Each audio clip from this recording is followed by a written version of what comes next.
What up, y'all? Welcome back to another episode of, I think the working title is actually becoming the title Something Creative. This is episode 4. We got a new co-host. Lugo's dog is actually taking Lugo's spot. Hey.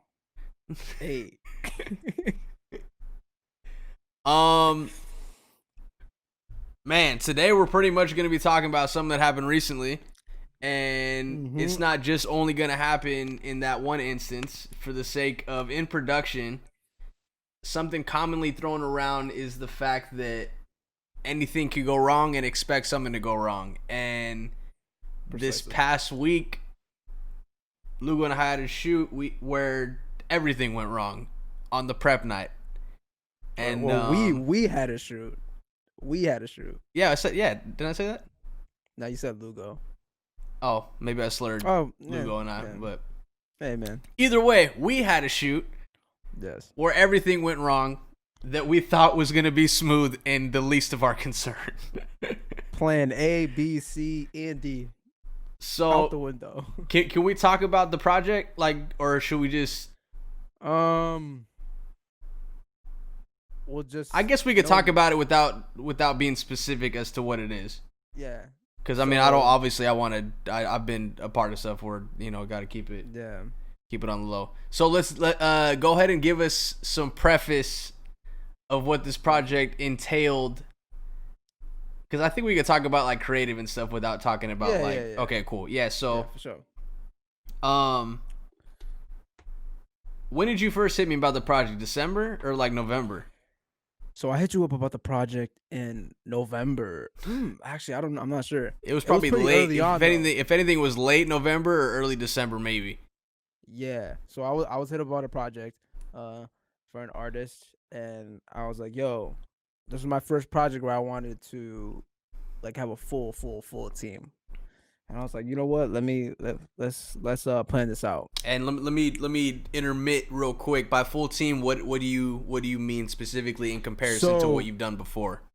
Before that, exactly. Before then, as a freelancer, you're kind of solo doloing, and then kind of maybe, like my boy Nico, we directed the Chandler project, and it was kind of just both our efforts, like 50-50, and just kind of finessed a team, but.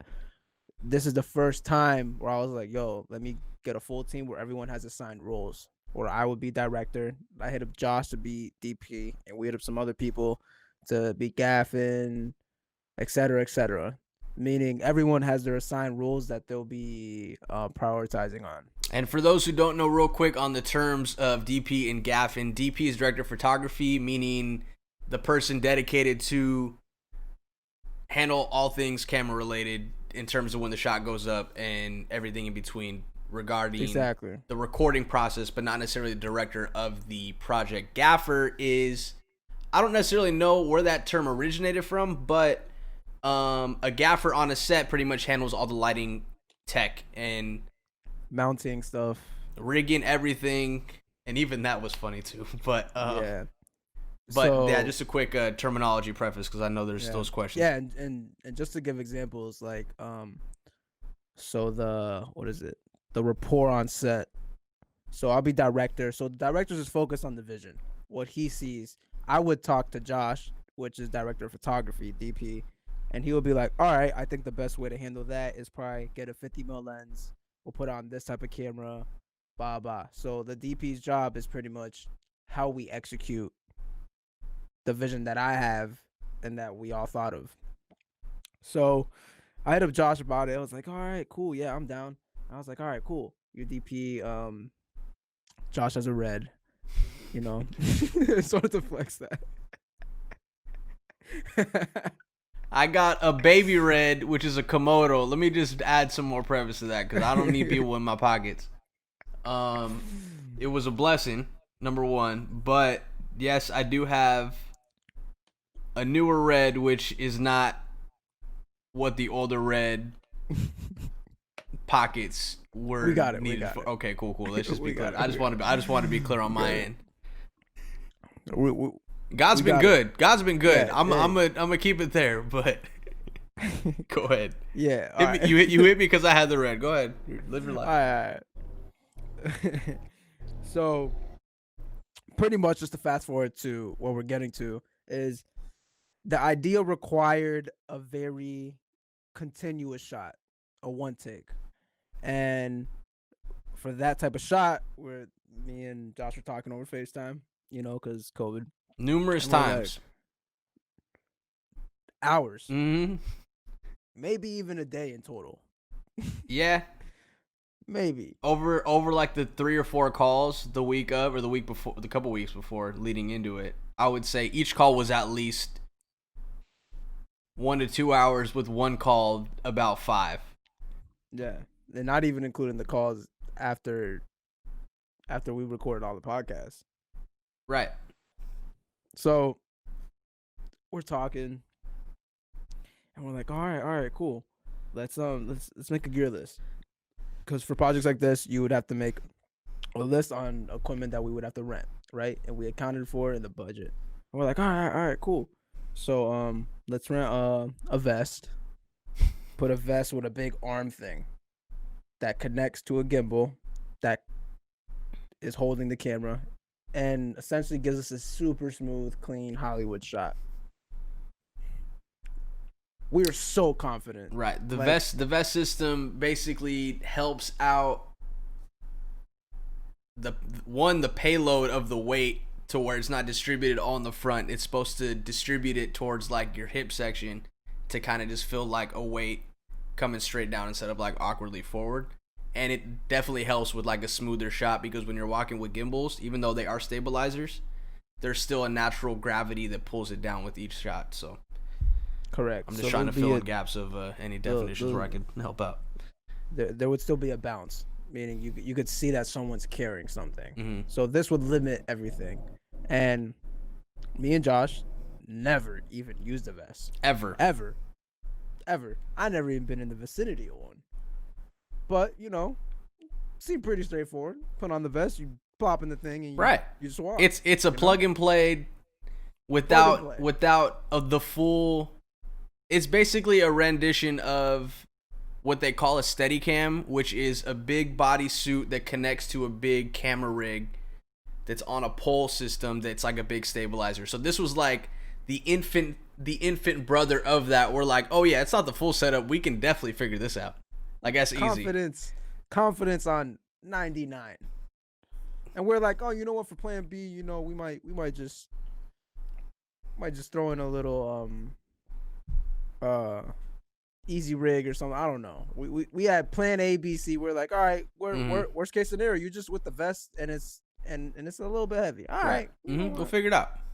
Yeah. And us being the confidence that we have, we're like, oh, okay. So the shoot is on a Monday at 7 a.m. call time. And Josh comes in at Sunday.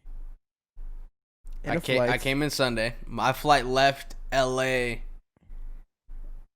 noon or 12:30 or somewhere around that time, and the shoot was on the East Coast. Correct. So you landed at like 8:20? Yeah, give or take. Yeah. So we go to the location the night before, get all the rental gear, look at the spot. We're like, oh, okay, cool. All right, let's go back to the hotel and, we'll just set up the vest, Honestly, the way in our heads, we're like, oh, no, we'll just, feel it out just to make sure everything's good. Mm-hmm. Almost like a double check. Like it's, what? We already got it, but, we just want to make it. I just want to try it the night before. It's a test drive. You already know you're going to buy the car, right? your mind's locked in. Exactly. You pulled it up on whatever car search you've been looking for. Like, that's the one I'm going to get regardless, but I just want to take it around the block. I want to see what it feels like with me in the seat. Yeah. And mind you, this was like at 10:30 or 11 when we started because our setup window for the location in terms of like being able to make sure all the lights were gonna be able to be here, and here. The testing. Right. Like the final walkthrough before the shoot day was from 7 to 10 p.m. I believe. Correct. I landed at 8:30. My job was just to kind of go in and just get an idea. Feel it out. Right. Feel it out. Bring the red out just to kind of get a little bit of what the frame's actually going to look like out of camera. Mind Yeah. you, it was at nighttime, which there was not a lot of natural light, but there was some natural light from windows that would be coming in during the day. So we just turned on all the lights that we had rigged up at the time just to see like what the darkest would look like in there. And we were smooth. I was like, we got enough light regardless. We're going to be able to make it work with the lights that we have. Exactly. And like we said, we done so much prep work with pictures and everything and scouting. So it was almost like just confirming our idea solid. Mm. Like, all right, cool. So on our way back to the hotel, super nonchalant. Mind you, if we were just a little bit more tired, we'd be like, oh, we'll just set it up in the morning. 1,000%. Especially with how tired I was. Bro, it could have went that route. But we're like, nah, let's just, test it out. Make sure everything runs solid. So first thing we do, all right. Mind you, we have like what? Six or seven Pelican cases. Okay, so you guys, everybody's been to a hotel before. You know how they have those little bellhop carts? We had the entire cart filled with brim. Pelican cases to the point where we had to like carry our own luggage, from the vest to the stabilizer to the camera, the gimbal, yeah. The monitors. The monitor, we had a wireless system for the monitor we had the focus. We had a focus system. Everything had its own because how we rented the gear, everything's packaged individually. So mad gear, mad cases. We could have easily been like, this is a lot to open up and go through. We'll figure it out in the morning, right?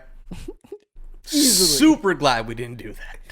Ooh. Mind you, we're starving too. All we're talking about on the way home, even leaving there, was like, we're trying to grub. We need some kind of food, whatever's open in this area at this time during the vid panoramic. We're trying to figure out food orders. Yeah, we okay. So we pull up to the hotel, get inside a room, figure out the rooms. We're sitting inside my room, because we're like, oh yeah, we'll just plan on setting it up before.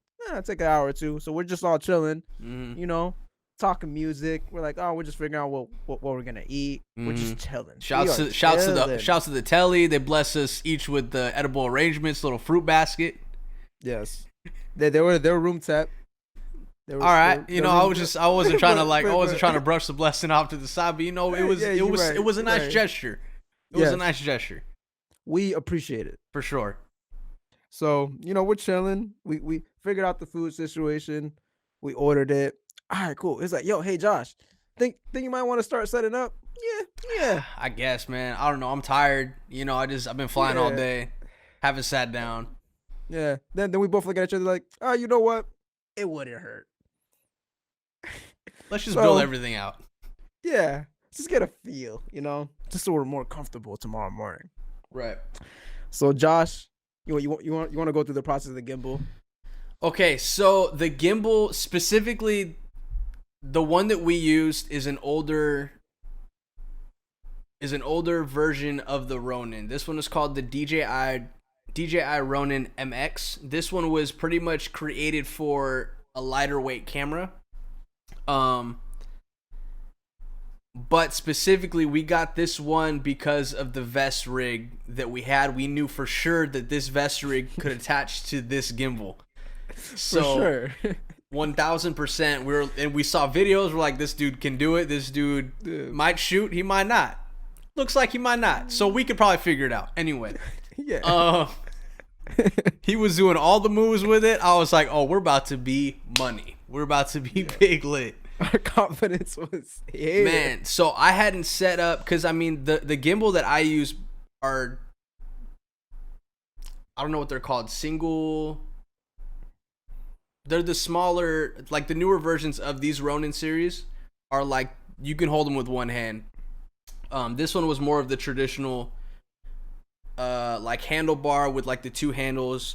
The motor hangs in the middle and the camera sits here. It's called I think it's called pistol grip. That's what they call it, right? That's what they call this one, or the Ronin S? The single ones. Okay. Pistol grip. Yeah. Okay. Pistol grip.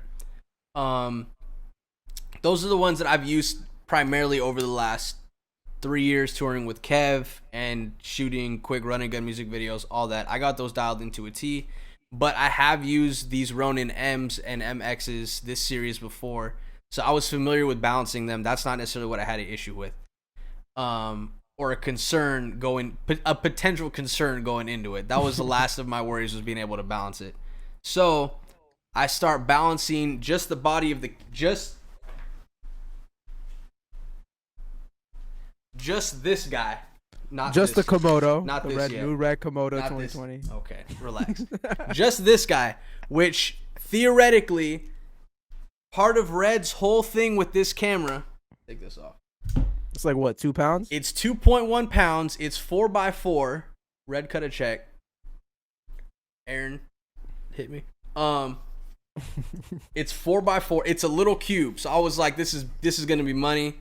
Even with the full setup, the payload, the weight like limit of this Ronin setup was only supposed to be about 10 pounds, and I'm like, we'll be under that. We'll be good. So as I start balancing, we start having to take things off because wait, before that, because you're bouncing in the corner, and I'm over there like, nah, he's got it. This is his department. He's the DP. He balancing the gimbal. I'm like, all right. Mind you, we're just sitting there talking about food. Everyone else, you know what I'm saying? Josh is like, right, and I'm trying to make sure my order gets in.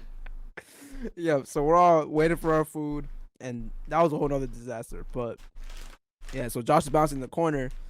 In my mind, I'm like 30 minutes past, 40 minutes. I'm like, still bouncing, huh? Mm-hmm.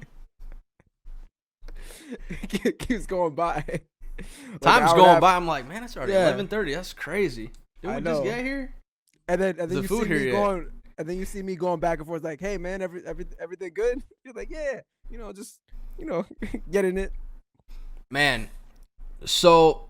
Oh wait, the famous words you said. He's like, now once I bounce it this one time perfectly, we'll be straight. We'll be straight. Good. We'll be straight. We'll be straight. It's the last of our worries is the balancing of this system on that gimbal.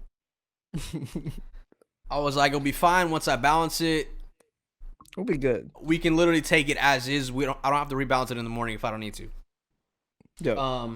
And that's usually what I do with gimbals in general, especially with this new RS2 system, because it has like a lock off and it's money. Anyway, as I start balancing it, the cabling in the back of this joint, in order to balance it, this pretty much had to be slid all the way back on the base plate. The base plate is what connects the camera to the gimbal and what straps it in. Mind you, the back of the motor is pretty much here, and these cables require either elbows to go down, which we didn't have, to run the cabling downward and out of the way. But we needed for sure 2 plugs here that would stick out probably about 3/4 to an inch.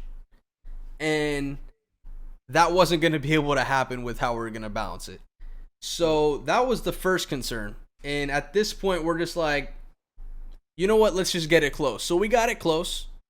And that was the, we got it close to the balance. Mind you, we were trying to get the focus system. So the focus system was needed because these cameras, they do have a built-in autofocus. I'm not going to do a full review on this Red right now, but it's a beta system because Reds don't have autofocus, but they're introducing it into the series. So it's super new. So to be safe, we wanted to attach like a wireless focus system, which Lugo would be focusing separately as I'm just holding the camera, so I don't have to worry about that. So Tilta, shouts to Tilta, they make the system, like the cage system that goes around the camera. All this metal that you see on the outside, it's screwed in on the bottom, so it's like a big cage is what they call. These are attached to cameras, so you can attach things like monitors, you can attach arms to just connect a bunch of stuff. On the front, there's a little screw system. And Lugo had the Tilta, like the screw sides are called 1/4-20s. He had the Tilta arm that should be able to connect to the front. That was part of the pre-production call that we had, or the topic of being able to attach the focus system onto it. So our logic was like, this is Tilta. It's made by Tilta. It's made for the front of their Tilta cages, which theoretically is right here. There's 4 points of potential tilt And to arm I still mounts. think that is for that. I think they just they messed Something up. happened. Something went wrong with the engineering. Yes. Long story short, on the focus system, we tried to attach the focus arm and it wasn't attaching flush. It was attaching like a crooked pole, because this rail system, which is a very dope, they're called NATO rails. Like, things slide up here and then you can just lock it off. You can put handles on there. You can put a whole bunch of stuff. This sits higher than it doesn't sit flush to the quarter 20 screws, or where the quarter 20s would screw in. So the pole naturally was like off to the side. It was touching the lens, and the motor wasn't going to fit on there and do its job. Yeah. So that was another hiccup that happened. Once we got close to the point, we're like, okay, well, we found a way to at least attach because we're kings of figure it out. One thing we're going to be able to do is finesse, and this story, as it unravels, is going to be a reflection of that. So Yes. one thing we were able to do is finesse this situation. We put the focus motor on a rail system underneath it. I find probably another 30 minutes later, I got that to balance. Yep. Off a few trial and errors. And we're like, you know what? It's close. Let's try the vest, right? Let's see. We're like, you know what? The gimbal, solid. It'll work. You know it what? was balanced. Like, we turned it on. The motors were doing their motoring thing. They were vibrating a little bit, so that told me that the motors were working a little OT, and might eat up the battery a little bit. We only had one battery for the gimbal, so I was like, that might be a concern. But we're like, you know what? Let's try the vest out, because that's a system I haven't used before. So you know what? Let's just. I'm not worried about the gimbal for now. We got it to a point where it's gonna kind of work ish, give or take. Might be worried about power, but we'll cross that bridge when we cross that bridge. We'll just be conscious of how much we use, and we'll charge it in between takes if we need to. Yeah. Threw the vest on, opened it up. There was the hydraulic arm that looked like a piece of an Iron Man suit, and then the actual vest looked like a bulletproof vest with some metal plating on the back, or what we thought was the back at the time. Put the vest on, had the Steadicam logo across my chest. I was like, I can't, nothing's touching me. Yep. But also, as I'm We saying were confident. as I'm saying that, I'm like, yo, Lugo, it's kind of tight, man. Like, it's a little snug around the neck. Yeah. I don't know. And then me, my ignorant self was like, nah, man, it's just gotta be tight. You carry mad weight. It's gotta be snug. It's gotta be snug. Yeah. Yeah. So, the way that the hydraulic Iron Man arm attaches to it is that it slides into a piece around the hip section, and then that's pretty much like the center of gravity that it controls to push down. So, Yep. And this is hour 3 or 4.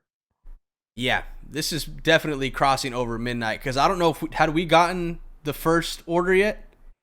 Nope. Okay. This is like 1:30 a.m. Okay, this is okay. Yes. DoorDash came or no? No, not yet. They came around that time. Okay. When I took out the vest. Okay, because And I'm you trying started- to get a timeline Yeah. of when the order fumble happened. But so we connect the vest, and I'm like, man, I don't know. It's kind of tough to reach back to plug it in for one person. So I'm trying to and it's a metal mechanism that has a lot of I don't know if it's like a pressure system, but it's a big resistance system. It's a big giant spring. It's with like a little hydraulic in between the springs. Yeah. It's almost like a counterbalance. Exactly. For the gimbal. So put that in. Luckily, Lugo's helping me strap in and all that. I was like, man, how does one person do this with everything on this side? It just doesn't make sense. Here we go, though. Both of us in our heads are like, they're professionals. Right. This is what they do. This is their entire thing. You know? This is literally their whole thing. Yeah. Strapped it in, got it in. I was like, man, this I feel like it's like leaning. I don't know. It's weird. Secured all the straps. I was like, yeah, man, good thing you're here, because I couldn't reach around and strap all this stuff in by myself behind me.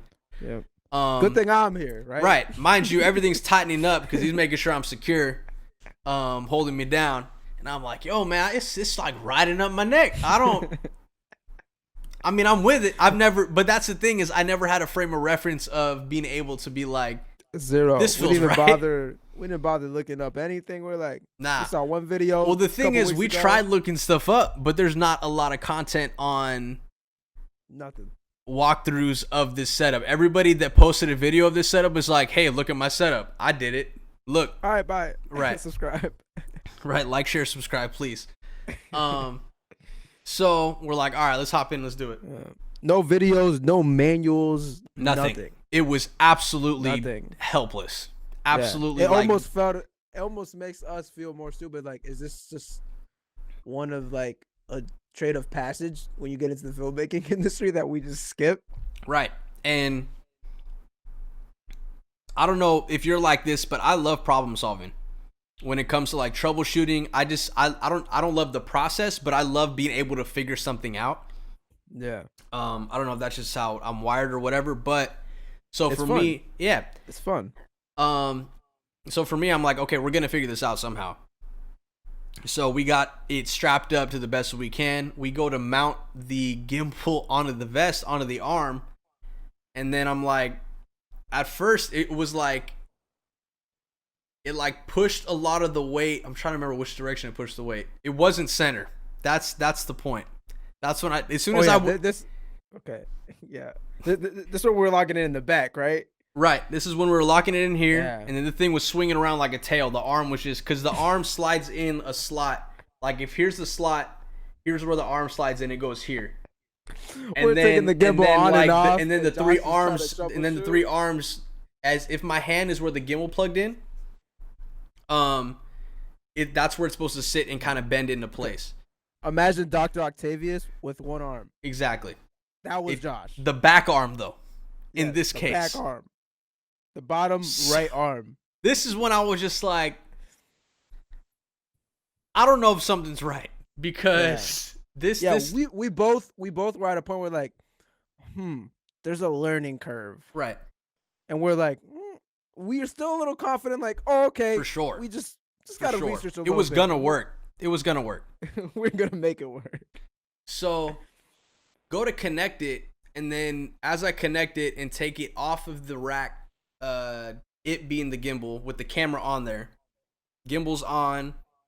I take a step back. I'm like, I'm kind of leaning backwards. I'm like, this shouldn't be pushing my weight back on me. Something's off there, because it's supposed to push as the center of gravity to kind of like have an even distribution of weight. And I was like, something's kind of off. Maybe we just need to tweak the screws a little bit. That's probably what it is. So, take it off, and then immediately when I try to raise it, this handle just tweaks on me. The one that's connected to the gimbal and the vest, that whole system. This whole handle just flips upside down, and I'm like, nope. And I muscle it back, and I put it back on. I was like, this is something that shouldn't have happened. Because in my head, when that turned, my camera was already broken in my head. I was like, it's gonna fall. Everything's gonna fall. Everything's gonna break. Yeah. So just a frame of reference, like when everything's properly connected, you're supposed to be able to just let go of the camera, and it should just float. With the arm, everything should be perfectly balanced. Theoretically, you're just guiding it. You're literally you're guiding it up, down, kind of like however. There should be no like excessive force that pushes it any which direction. Yeah. So we re-racked it, and then we found a video. Somehow, I don't know how it didn't come up the first couple times we found it. As the dude's putting it on, all the metal components to the vest are in the front. So the vest for a good 2.5 hours. The vest was on backwards for a good 2.5 hours. And as he said something along the lines of like, oh yeah, the Steadicam logo goes on the back, or the metal pieces go on the front to put the pressure on the hips. And as he said pressure on the hips, I was like, Lugo, I wasn't feeling any pressure on the hips. Everything was on my lower back. I was trying to be a real one and just muscle through it. But now I could have slipped a disc, and that could have just been all bad. So literally, for what this was made for, we were using it for the complete opposite. 1000%. It was made for like the traditional style. I mean, even just camera setup alone. on that gimbal, we were trying to even finesse that because it was made for the traditional like DSLR, like a Canon 70D or a 5D, or even like a Sony A7, any type of little body camera like that. Even during the gear checkout process, which I wasn't there for, I guess one of the workers at I don't know if we could shout him out. It wasn't an issue. Just the rental house that we used. Yeah. Honestly, they were trying to help us out. Right. We should have took their advice. What did they say, Lugo? Okay, so the people that went to go pick up the gear, ring, they called me up and they're like, yo, what camera are you using on this gimbal? First thing she said before I even said the camera, she was like, it's, you got like a DSLR, blah, blah, blah. I just want to make sure you ain't using a red on it. That's what she said. In my mind, I'm like, oh, yeah, we are using a red, but it's the new one, the little 2-pound new one, And she was like, all right, let me go talk to my boss real quick. Anytime somebody that works for somebody that you're renting from says, let me go talk to my boss, that's already something's in the water. Bad sign. Because even like my ego was like, no, it's not a regular red, right? Lugo, let her know it's 2.1 pounds. That's their whole thing. 2.1. Let her know. Red Komodo. 2.1. 2.1 pounds. In our minds, we're like, this rental house just ain't up to date with all the new. They're not in. You can't even buy these. You can't order these, right? Trust me. Yeah, we're on the new. Trust me. We know you guys had them We know you guys had them listed for rental, but I know you guys don't know about them, because I own one. Yeah. I got one. It's here. 2.1. 2.1 pounds. So she talks to her boss, and she's like, "Oh wait, are you guys using the lens? You're renting from us?" And it's like, "Yeah, the little 20." And at the time, I don't know why we didn't think of this. We totally forgot that we had to use an adapter too, which added weight to it. In my mind, we're just this little 20 mil lens. Right. No, we are good. And she's like, okay. I talked to my boss. I think it should be okay. In my mind, I'm like, she tripping. She tripping. It's her first week. It's her first week. She's looking out for her job. Yeah, easy. I'm like, girl, we got this. So that's red flag number 1 that we just ran right through. The vest was on backwards. Turned the vest around. Strapped everything back up. The slot that was in the back where the arm connected is now like right in front of me. So immediately, I was able to control the arm because it wasn't just flapping around wherever. Everything was right in front. It was up high, and we were watching the video. It was like, hey, the shorter you are, the lower it should be. Mm-hmm. So that joint needed to be all the way down. And that joint, when we first strapped it in, was like at the middle of my back. So when it flipped around, it was like at my sternum, like at my solar plex. Yeah, because that guy was like, what, 5'10"? And he was like, oh, yeah, I'm a small guy, 5'10". He's like, right. And it's all the way low. And he's like, I like to keep it low anyway, even though I'm 5'10". I was like, we didn't even know that thing adjusted at that point. Zero clue. We didn't know it slid up and down for the point of entry, but man. So flipped it around, try to mess with it. The gimbal came with some counterweight, so we just threw them all on there. We're like, you know what? This is probably the heaviest thing that it should be pushing through. So any weight we can, we'll throw it on there. We were stubborn. We're like, we were gonna figure it out. We had to make it work. Yeah. We had no other option. That was pretty much the only, at the time, it was the only option that was going through our head, was that had to work. And now it's hitting like 3 a.m., 3:30 a.m. Mind you, like, okay. And it's not even the fact that it's late. It's the fact that we had to be at 7 a.m. We had to be there. We have to be there for 7 a.m. At 7 a.m. Correct. So we had to leave because where we were staying was like 25 minutes out because of morning traffic. Which we did hit. But so we already knew we had to leave around 6:20, 6:30 at the latest. We're like, oh, okay. Well, we got to shower. About to shoot all day. Repack everything that we opened up. Repack everything. We're like, okay, 5:45 is a good time to wake up. Man. So at this point, I think the food might have came. Mind you, we had 4 orders, 2 of which were a wash. They just not even messed up. No. We had 6 orders total in terms of 6 items. Oh, snap. They only brought us 2 things. All bad. So we're starving and struggling. Correct. But so they figured it out and they ended up just pulling up to where we got food from and then they brought food back. But we flipped the vest around, tried loading it up according to the kind of setup that the dude had in the video. The video that we found with that actually at least got us to that point still didn't even fully help us because it was just like, this is what I got. But this was the climax of the storyline where it's a turning point. You know, there is hope. Mm-hmm. We're like, okay, we just had the vest wrong. And at this point, you make a decision. Double down? Are we really double down or should we think of another plan? And we're like, you know what? We're making progress. We really just had the vest flip, you know? Easy fix. Flip the vest, clip that thing back on, let's pick it back up. Easy. Like 3 a.m., we could have made the decision. You know what? Plan B, let's go to sleep. You know what? Right. We're good. Pack we're it like, up. All right, nah. Let's just make sure. Right. You know? Let's double check because we still got the wireless system and the focus that we want to test out. Make sure the battery can mount onto the gimbal and everything. Bro, I forgot we even wanted to do all that. No shot. Yo, I forgot about that too. We were gonna mount. Wow, we were really gonna try and mount the V mount to that same arm and the monitor, which and is the monitor way bigger and heavier than we thought, and the tear deck, bro, and the tear deck.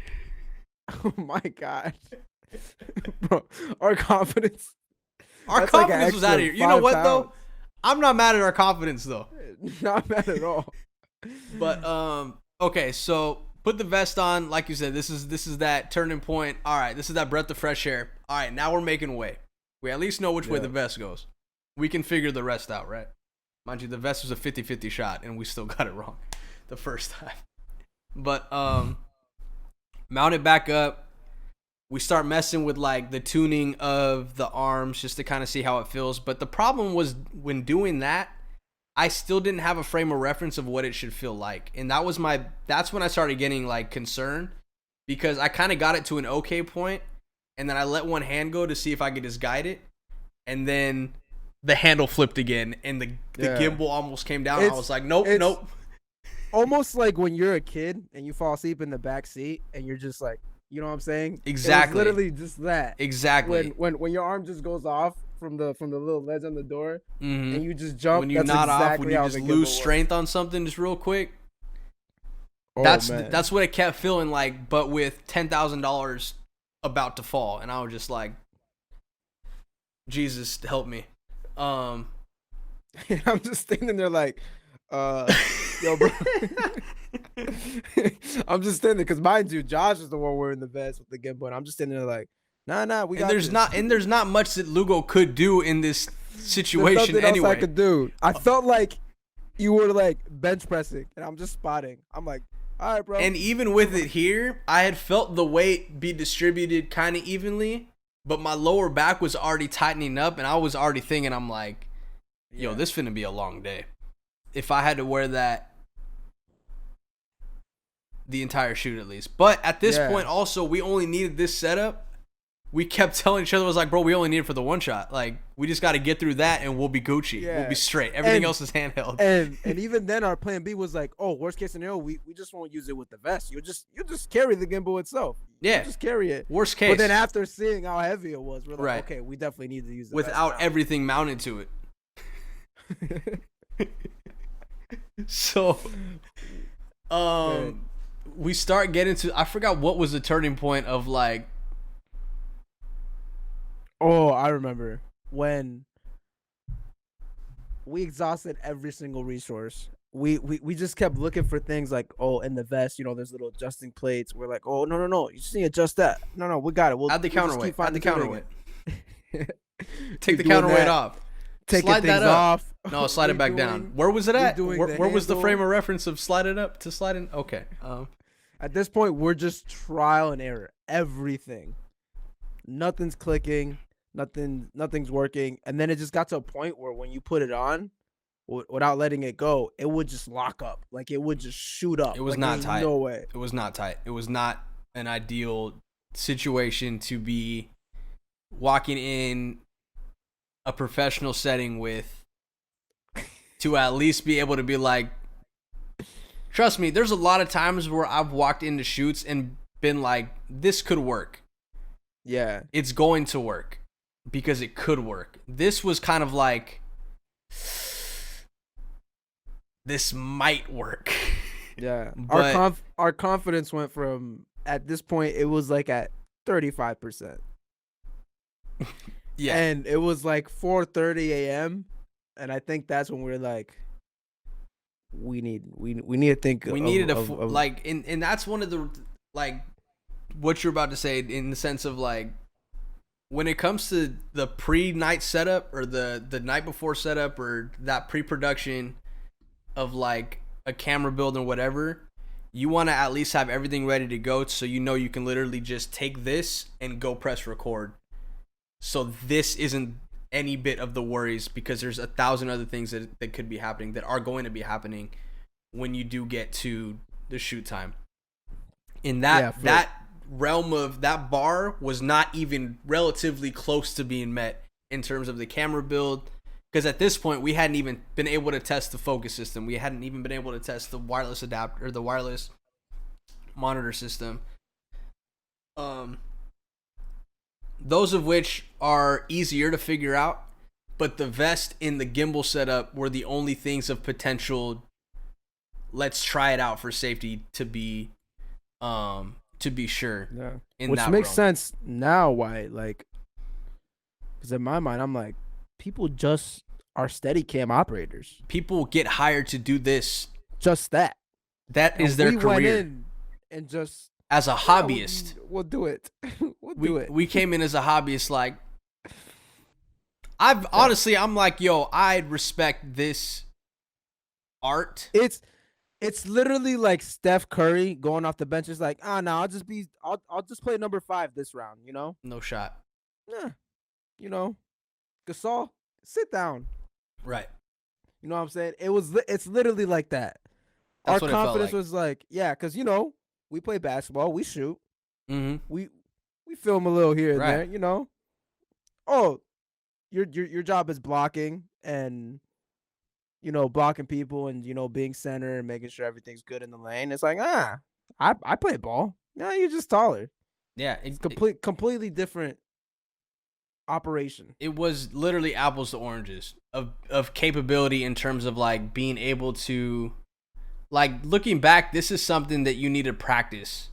This is something that you need to have, like, obsessed to learn over. Yeah. Like, obsessed over to learn about, I should say. Exactly. Not 5 hours before. Right. To be like, all right. But even then, one of the reasons why we went with this is because the system that we thought about doing was using this new Ronin RS2 that you can't see. It's right above here. You can kind of see the legs. But we're going to build a rig around that system, but nothing's really out yet because of how new the system is in terms of, like, being able to structure out the full rig that we wanted to do. And still, so that was, like, plan A. That was best case scenario. Yeah. Impulse purchases were made, immediately returned to try and build out that rig. But even that was off a whim of, like, I don't know if it's going to be in time. That's one of the reasons why I returned it. Honestly, the plan, the idea and concept is a solid idea. For sure. We just needed prep. We never tried it. And most shoots like this, I mean, most shoots we kind of, you know, you just pull up and, you know, everything's kind of playing pre-hand. But for big shoots like this, you need to scout. You need to pull up a whole You need that day. tech day is what they call it too. That kind of like to be able to bring everybody together and kind of like not do a full walkthrough, but like give it a fair shot, because that's also part of that pre-production process. Because even though we put in the hours and hours of dialing in all the equipment that we needed, nothing tops actually testing it out and being able to fluently run. Because that was another thing too, is like hypothetically we got it going and something tweaked overnight, over the hour I should say. I wouldn't even know where to start on troubleshooting that. Like, I don't know how to work backwards from that, from getting it to at least the point of it working. And I think that's I feel like what was the universal realization of in real time at like 4:45, when I think we both were like, let's try the Ronin S. And mind you, I only packed, thank God I packed that Ronin S, because Lugo was talking about buying it off me because I just got this this new one, and I was like, bet I'll just bring it, that way I could just hand it off so I don't have to ship it. Only like, reason. Easy call. Only reason. Easy call. It wasn't fully charged, but I had never tried to balance this on there. I actually had tried to balance on there like once, and that's one of the reasons why I got the new system, because it wasn't where I wanted it to be. Weight distribution wise and all that, like with cables sticking out. I could actually put a photo in of the rig that we ended up building around for this one. But once I got it to a point of it being balanced, we're like, okay, cool, it's balanced, but how are we gonna power it? How are we going to attach the Teradek to it, which is the wireless transmitter that puts a signal out to the handheld monitor that Lugo is going to be holding. And then also, how do you put the actual monitor on it? How are we put the you were gonna have another monitor, right? We were gonna have that 7-inch. Still make it lightweight enough where he could carry it. Because at this point, going with that setup, we can't use the vest because it's not made for that one. Yeah. So we're like, bro, like, I like, it's a heavy setup. Yeah. So we did some troubleshooting. We got it to a point where it worked. We ended up taking out the monitor completely off of the on-camera setup for me to be able to see, because we kind of just came to a conclusion. I was like, you know what, at the end of the day, I would like it as a reference, but shouts to Komodo for putting, and Red for putting a screen on the top to where I could at least see some playback. For me, I just wanted to be able to see what the frame looked like, even though there were times where I couldn't. But I was like, at the end of the day, as long as Lugo can see on his monitor, because he was the one pulling focus. We rented the wrong focus system that was too heavy, but now we know to go with the Nucleus Nano. Shouts to Tilta. Tilta's taking a lot more credit than they helped out on. But yeah, I mean, luckily we had a backup that wasn't expected, and I think, I mean, shouts to God for lining that one up, because I don't know what would have happened if you didn't bring that. I mean, I would have been super stressed trying to at least run the bigger Ronin, but I don't even know if we would have been able to get shots that we needed. I don't think so. And what made it more frustrating? Oh, bro, I'm getting anxiety just thinking about it. That's crazy. I know. What made it the most frustrating was that the whole idea was based on this gimbal. Like, the only way to pull this idea off is with the gimbal. That's smooth one shot. Because how the song was broken down is that it's about a 6-minute, like a 5 or 6 minute song. Yeah. But the shot that we wanted to create was based off of one long take. A one shot is pretty much one long take without any cuts or edits. So it had to be as smooth as possible. For at least 3 minutes. 4 minutes. 4 minutes. That's right, because the last 2 minutes was with everything else. A solid 4 minutes of a smooth. It wasn't even just hold it. It was walking around in circles, all over this little space. I'm trying to like work around everything without revealing too much of what we did. But the backbone of this idea was this gimbal. For sure. Like, that and was the vest to be able to hold it for that long. And that smooth. Like that was the only way. Cause in another shoot where, the idea is not necessarily prioritize with a gimbal, I'll just be like, oh, it's not working. All right, we'll just do handheld. For sure. Most things could be finesse handheld if it doesn't require a gimbal. Yeah. For me, it's usually a preference unless it's like a car scene or like what we're trying to do. That stuff you need a gimbal for. Like it's like there's no other way to pull it off. Yeah. And our other idea too was having a easy rig, which is like a backpack with a string on top, so that it holds the weight. But in our mind, the gimbal that we were renting didn't have a top handle to connect it to, but it ended up coming with one that we had no idea. Yeah. Even had. Even then, if we had got the easy rig as a backup, we still wouldn't have been able to put the camera system with the gimbal. Bro, It's hilarious. Your dog's really just been chilling this entire time and just woke up right now.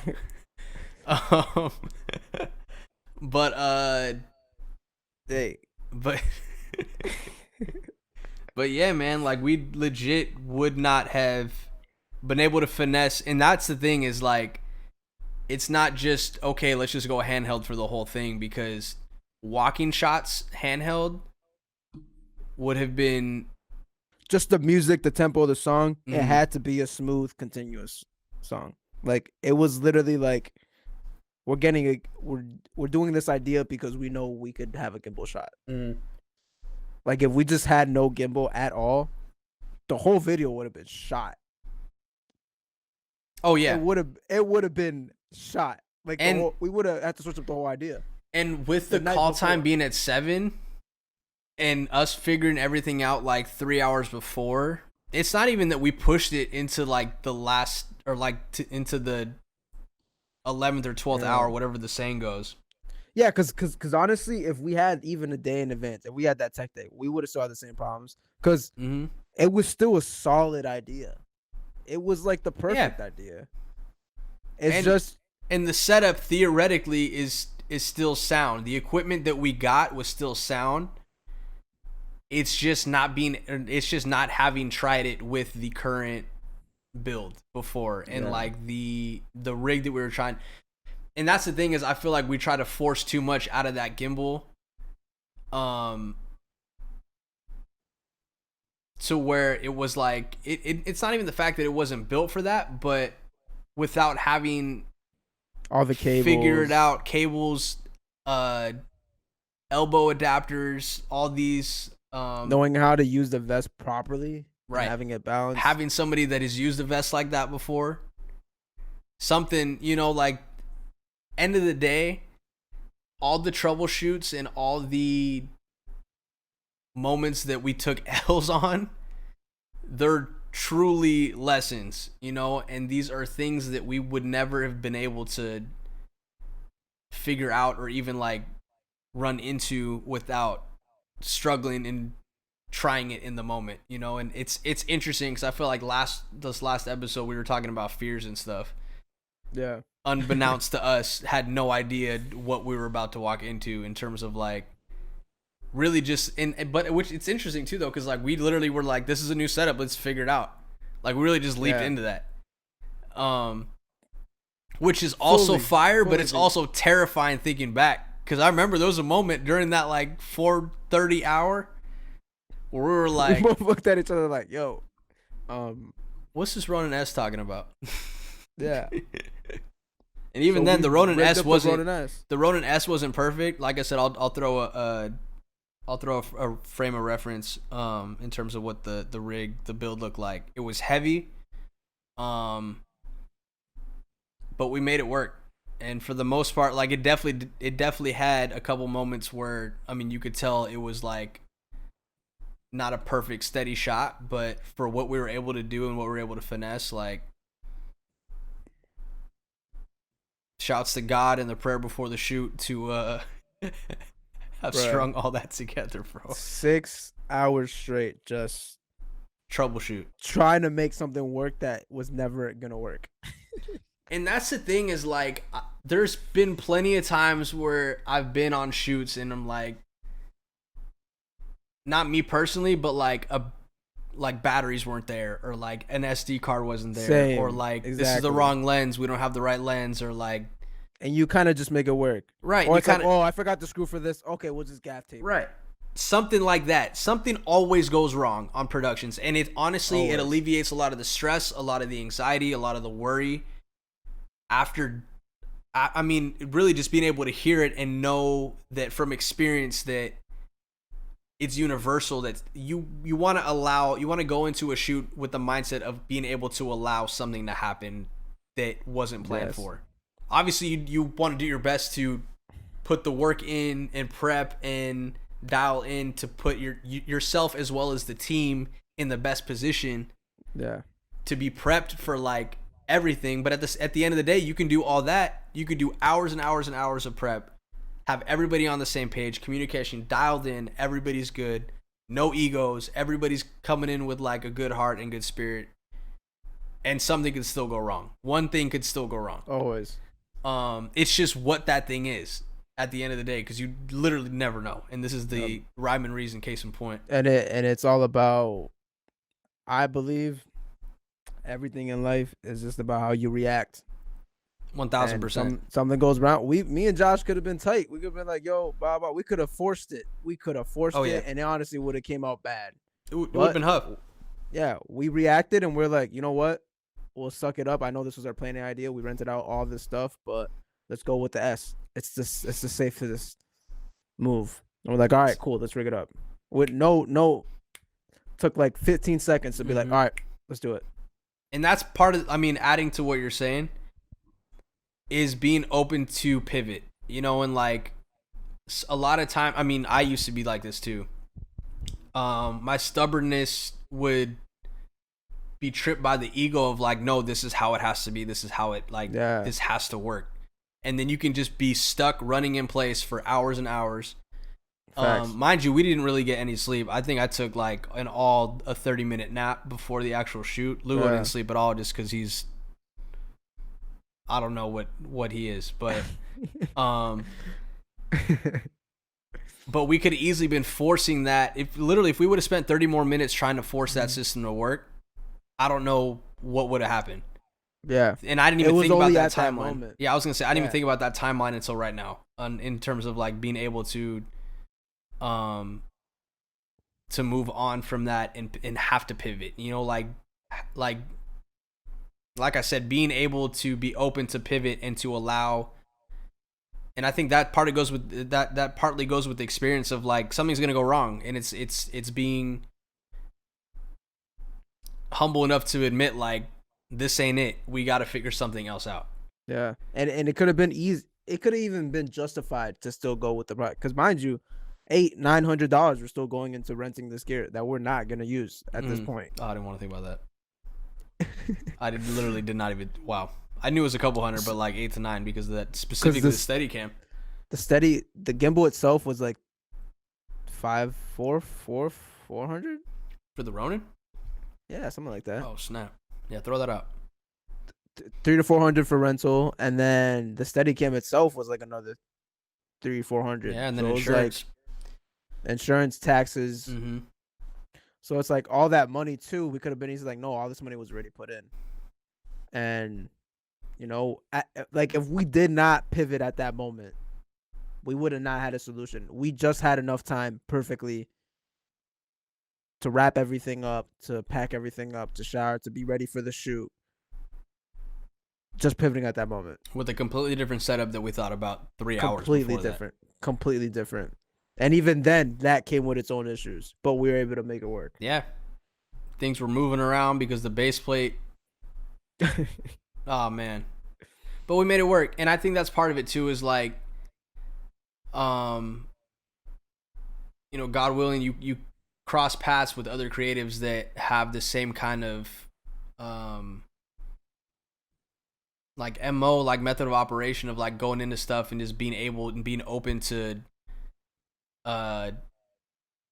put their stubbornness or egos aside and saying, you know what, we got to try something else. Because if you move based on, like you said, if you react differently to that, right? If you react by emotion and you try and force it, yeah, you take or even if one of us do, let's say I was still like trying to force it rather than pushing towards the best option, I could have been trying to force it, and then that's just a whole nother hurdle. above from the technical stuff. Yeah. It's like, well, okay, then the energy's whack going into the actual shoot, right? yeah, The energy's whack exactly. in the car. The energy's whack walking in, setting up. I'm setting up a piece of equipment that I'm you not wouldn't be comfortable with. confident in. Right. Yeah, exactly. And and at the end of the day, like it's not worth bringing that energy because the talent will feed off it. It's an elephant in the room. Something's obviously off. And then when the equipment's actually not working in real time, that's a whole other pill that you never want to. That's the thing is like I'm definitely like a proponent of like don't let them see you sweat, but also like be humble enough to like know something's wrong. Communicate. But like communicate, make an adjustment, like pivot. Yeah. Like I keep falling around pivot, but like it's true. Like you really just need to be able to roll with the punches sometimes, and like that was not an ideal situation, but like for me, something I had to learn early on was do not give false expectations, even though you could achieve them, because things do go wrong. When I was shooting like a couple years back, dude, I would overpromise like crazy. I'd be like, just timing and everything, it made sense, and most of the time I even over delivered. That's always my that's always my goal, to over deliver. I always give more than what was asked.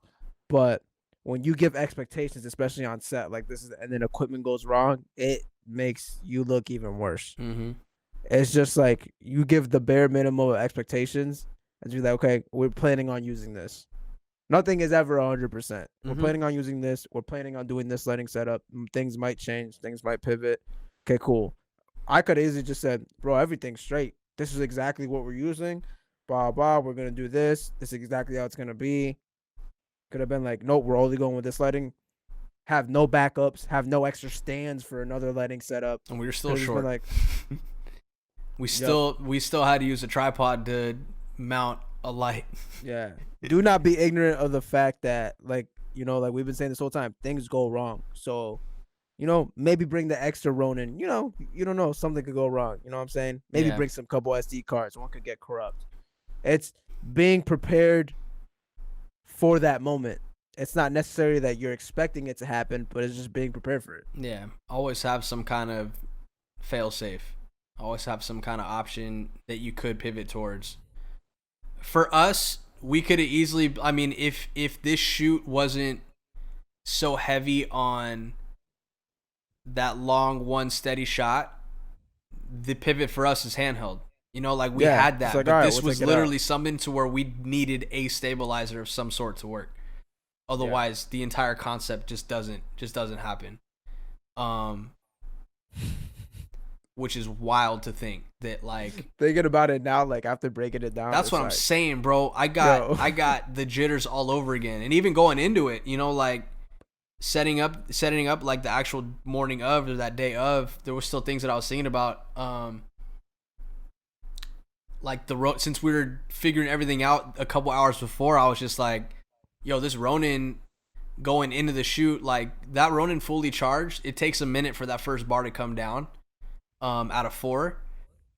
It theoretically lasts all day, but it was already like blinking to halfway before we even started. So like instead of just freaking out about that, I just left it on the charger whenever we had it down.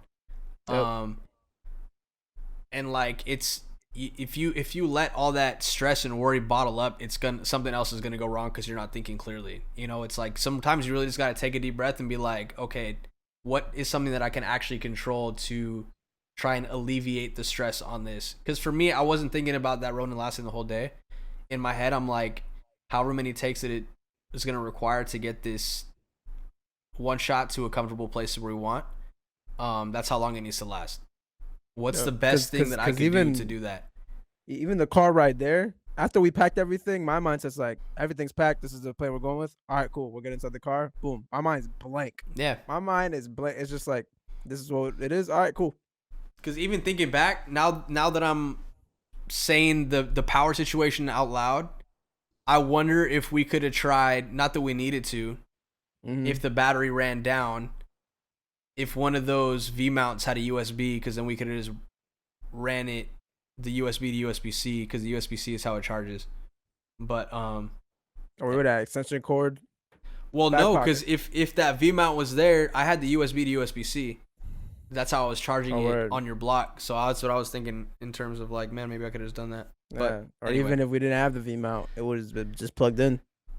Or just walking around with it. 1000%. There's always a way. Always a way. It's just being open and being able to say, let's try something, because this isn't working.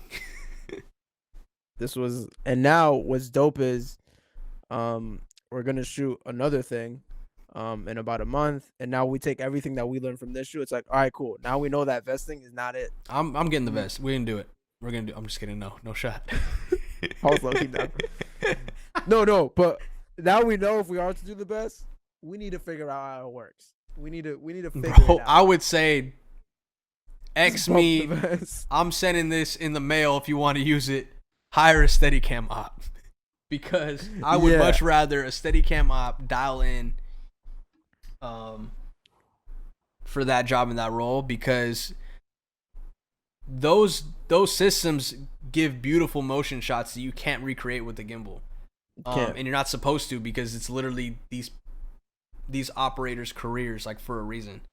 But obviously you don't use them for everything. So, but when they come necessary, for sure.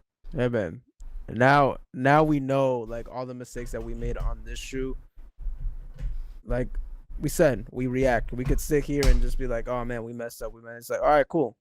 Okay, next shoot, we know what to do. Yeah. Next shoot, maybe, okay, we'll have your flight a little earlier. We have more time to relax. We have more time to chill, more time to test things out, et cetera, et cetera, et cetera. You take what you learn and you just apply it.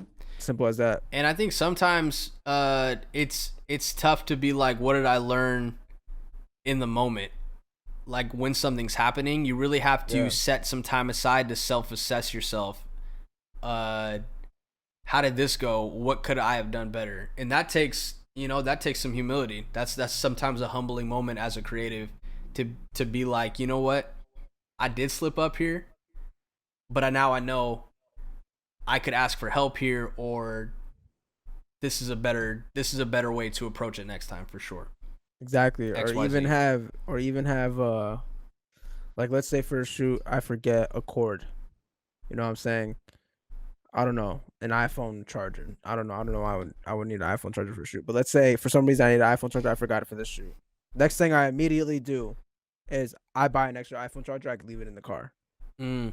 Straight. It's just like, do not rely on yourself improving.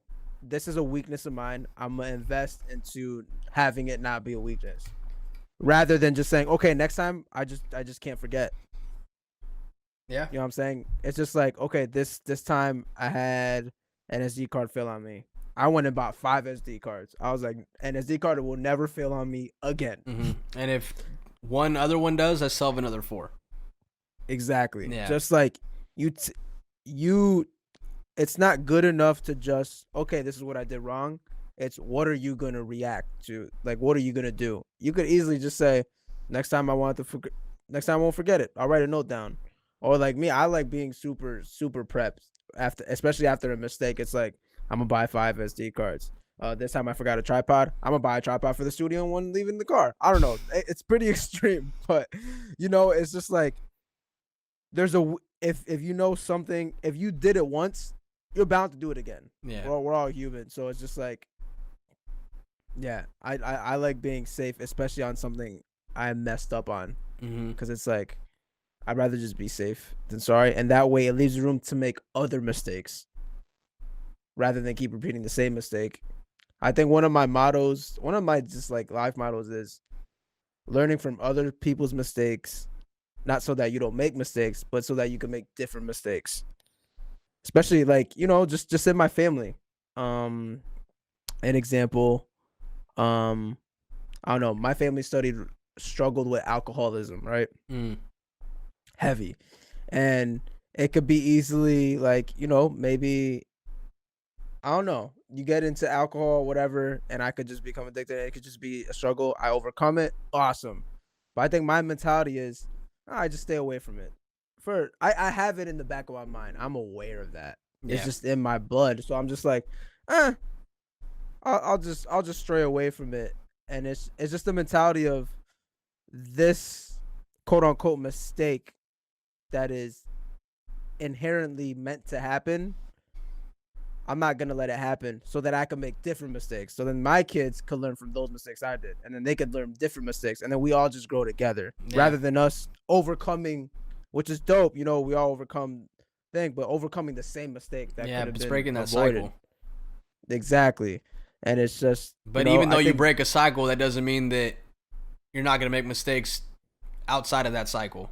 Exactly, different mistakes. Mm-hmm. I think that's what. I think that's what's dope. You know what I'm saying? It's so easy to learn from someone, or sometimes everyone goes through somewhat the same struggles foundationally, but it's like my homie goes through something. It's like, oh, I'm gonna take that into account, so I don't have to go through that, and I could mess up in some other area where I haven't learned from yet, and then another homie could learn from that, and then we all grow together. A1. Well, I think it's a great spot to stop. I think too. Yeah, man. Honestly though, like, and that's the thing too, is like I feel like sometimes with when people hit like a hiccup in a production or something like that, it's super easy to kind of like self-implode in terms of like you said, how you react, what emotion gets triggered. You might be like, I'm never doing this again, And I think it might scare you. Mm-hmm. And it is scary. I'm not trying to suppress that emotion by any means, or say it's not a warranted feeling or way about going something, because